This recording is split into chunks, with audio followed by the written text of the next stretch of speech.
இங்க சிங்கப்பெண் போலீஸ் படை இருக்குதா? பெண்களுக்கு நடக்கக்கூடிய குற்றங்கள் குறைஞ்சிருக்குதா? நாளுக்கு ஒரு குற்றம், தினசரி குற்றங்கள் இங்கே நடந்து கொண்டிருக்கக்கூடிய காட்சிகளை பார்க்கிறோம்.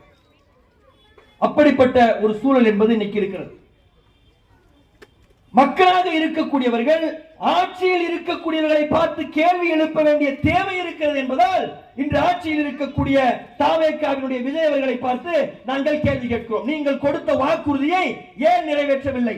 குட்டீஸ்களை ஏன் பாதுகாப்பதில் இன்னும் சுணக்கம் காண்பிருக்கிறீர்கள்? சிங்கப்பெண் திட்டம் என்பது ஏன் முழுமையாக இன்னும் செயல்படுத்தப்படவில்லை? 700 டாஸ்மாக் கடைகளை மூடிவிடுவேன் என்று சொன்னீர்களே, எத்தனை கடைகள் மூடப்பட்டிருக்கிறது? பட்டியல் வெளியிட்டீர்களே, அந்த பட்டியலில் இருக்கக்கூடிய குறைகள் சொல்லப்பட்டது, இன்னும் பல கடைகள் மூடப்படாமல் இருக்கிறது என்று சொல்லப்படுகிறது. அதனுடைய நிலை என்ன? அப்ப நீங்க எடுக்கக்கூடிய நடவடிக்கைகள் மிக கடுமையாக இருக்க வேண்டிய ஒரு அவசியம் என்பது இந்த நேரத்தில் இருக்கிறது. அந்த பெற்றோர்களுடைய மனநிலையை யோசிச்சு பாருங்க, அந்த பெற்றோர்களுடைய உள்ளங்களை யோசிச்சு பாருங்க. இங்க இருக்கக்கூடியவர்கள் நாம யோசிச்சு பார்க்கணும். அந்த குழந்தையை இழந்து விட்டு சிரமப்படக்கூடிய அந்த தாயையும் தந்தையும் யோசிச்சு பாருங்க.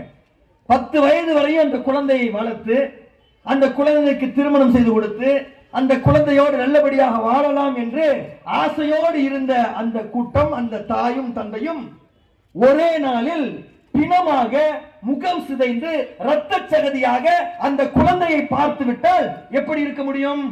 அந்த தாயும் தந்தையும் சொல்கிறார்கள், யார் இந்த குற்றத்தை செய்தார்களோ எங்களுடைய பிள்ளை இந்த தமிழகத்தில் இறுதியாக இருக்கட்டும், இனிமேல் இப்படிப்பட்ட ஒரு சம்பவம் தமிழகத்தில் நடக்கவே கூடாது.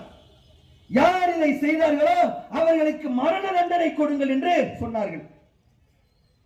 வேகமாக நடவடிக்கை எடுங்கள் என்று சொன்னார்கள். அப்படிப்பட்ட ஒரு விஷயங்களை நோக்கி இந்த அரசாங்கம் வேகமாக செயல்பட வேண்டிய ஒரு தேவை என்பது இருக்கிறது.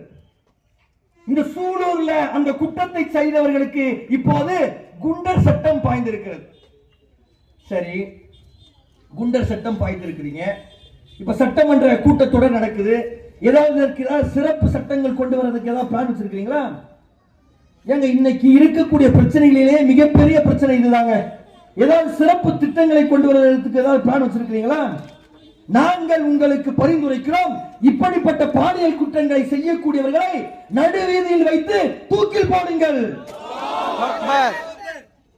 அவர்களுக்கு அச்சத்தை கொடுங்கள்.